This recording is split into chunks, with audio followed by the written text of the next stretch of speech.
A few days ago, I picked up my phone to reply to a message. That was the plan. Just one message, nothing more. 20 minutes later, I was watching a video about a duck that had somehow become the mayor of a town. I don't even remember how I got there. Somewhere between opening my phone and watching politically successful poultry, I completely lost control of the mission, and that's when I had a question. Why does this keep happening? Seriously, nobody was forcing me to scroll. Nobody was holding me hostage. I could have stopped at any moment. At least, that's what I told myself. So I started looking into it. And what I found was a lot more interesting than I expected. The first thing I discovered is that your brain is kind of obsessed with new things, which sounds obvious, but it goes deeper than that. For most of human history, noticing something new wasn't entertainment. It was survival. A strange sound in the bushes, a new food source, a new threat, a new opportunity. The humans who paid attention to new information tended to survive longer. The humans who didn't,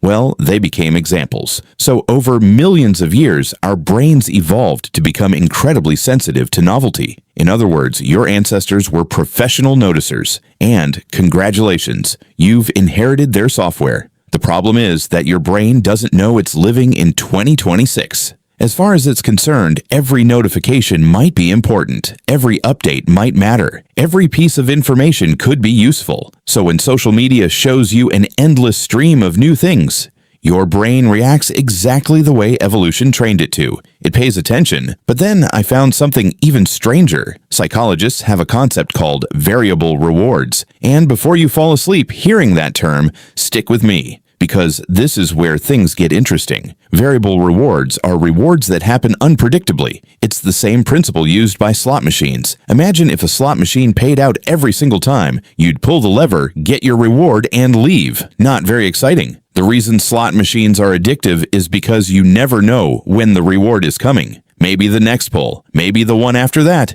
maybe the one after that. Your brain becomes fascinated by the possibility, and social media works in almost the exact same way. Most posts are forgettable, some are interesting, a few are amazing, and because you never know when the next interesting thing will appear, you keep scrolling. Maybe the next video, maybe the next post, maybe the next swipe. And suddenly you've spent 40 minutes watching a man build a house for a stray cat, which, to be fair, was a fantastic house.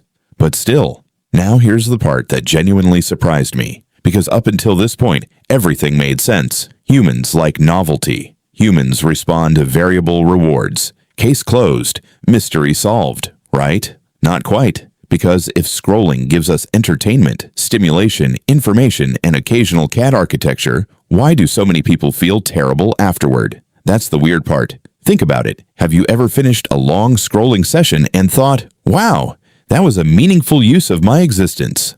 Probably not. Usually it feels more like waking up from a dream. You look at the clock, wonder where the last hour went, and immediately regret several life choices. So I kept digging.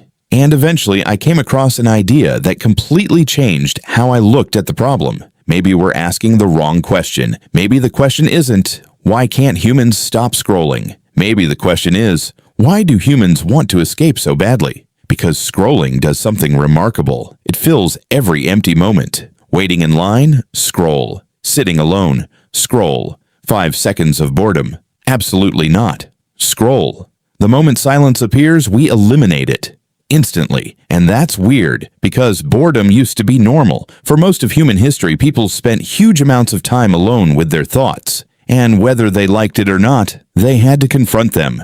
Today, we can escape almost immediately. We carry an escape button in our pockets. And maybe that's why scrolling feels so powerful. Not because we're addicted to information, not because we're addicted to entertainment, but because we're addicted to distraction. Every swipe delays boredom. Every swipe delays uncertainty. Every swipe delays whatever thought was about to surface, which leads to a slightly uncomfortable possibility. What if the thing we're really trying to avoid isn't boredom? What if it's ourselves? Because eventually the feed ends, the battery dies, the screen goes black, and when it does, the person you've been distracting yourself from is still there, waiting. Maybe that's why humans can't stop scrolling. Not because we're weak, not because we're stupid, but because modern technology accidentally discovered something humans have always struggled with: being alone with their own minds. And if that's true, then the real mystery isn't why the scroll never ends.